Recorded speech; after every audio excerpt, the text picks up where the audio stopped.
Hey guys, it's Car Guy 11. Toyota recently introduced changes to the 2021 GR Supra. And there's actually quite a bit of changes I want to go through today. And I'll give you my thoughts on how I feel about the changes. But let's start with the first edition, and that is this center blue, bright blue car. And that's the A91 edition. And Toyota has basically replaced the launch edition with this special car, giving it the launch edition matte black wheels, and of course this bright blue paint, which is called refraction. Now it is also available in black. In addition, it has these stripes on the rear fenders. I'm not sure how I feel about those. And of course, this ducktail extension. Looks pretty cool in my opinion. Now this is carbon fiber. Tell me what you guys think of that. And in addition, all 6-cylinder Supras will have caliper decals now. And if you saw one of my last Supra videos, I did put the Supra decal on mine as well, although I did not put Toyota. I think it looks better with just Supra, and mine, of course, are black, not white. Other than that, the interior is still black. I kind of thought they would bring the red interior of the launch edition back, but it doesn't look like they have for 2021. But it does have blue stitching, which is pretty cool on the blue cars. Now let's talk about the changes to the regular premium 6-cylinder Supra. And surprisingly, they have changed the engine. We now get the engine that's in the Z4. And it ups the power to 382 horsepower and 368 pound-feet of torque. Now, the horsepower is pretty significant, but I do want to tell you guys that bought the 2020, there's a little caveat with that. And I'm going to show you the difference here.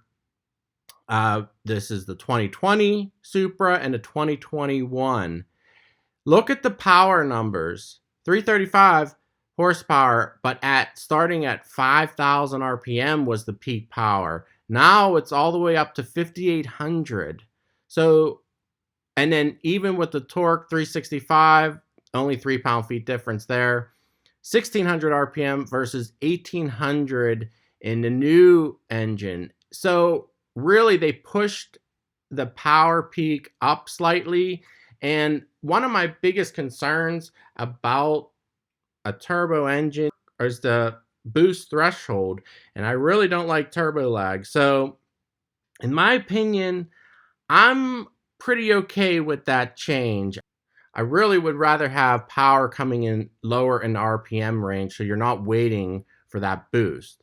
So we'll see. Hopefully I get to drive a 21 and feel the difference. Other changes to the 6-cylinder model, they did revise the suspension slightly, retune the dampers, and also the rear differential. And also they added strut tower braces. Now the Z4 always had them, thinking because of the additional stiffness needed for the Roadster, but the Coupe never had it, and now they are adding it. Now this is something that can easily be added in the aftermarket, and something actually I was thinking of doing to my car. They kind of retuned the suspension for better stability in quick transitions. Now the last bit of news is another big one. They added the 4-cylinder model shown here, and this is going to be a lower cost version, lower power too, but it is turbocharged. It's 255 horsepower and 295 pound-feet of torque, as you can see in this graph here. So it is down on power, but it's also a lot lighter. Only 3,180 pounds, so about little over 200 pound difference. Now, you are getting smaller wheels, 18-inch wheels.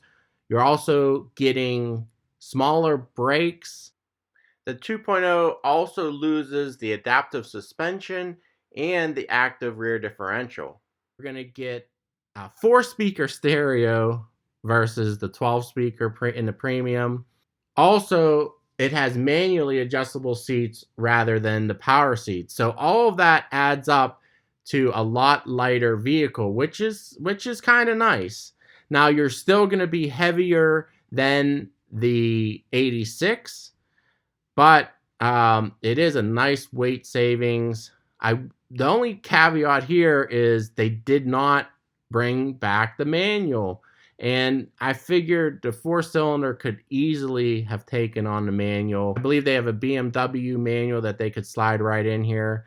So that would have been a great combination, the manual with the 4-cylinder, even if they're not going to offer the manual with the 6. So these models should be out in around June timeframe, and no pricing given, but I'm gonna guess it's gonna start right under $40,000 for that 4-cylinder.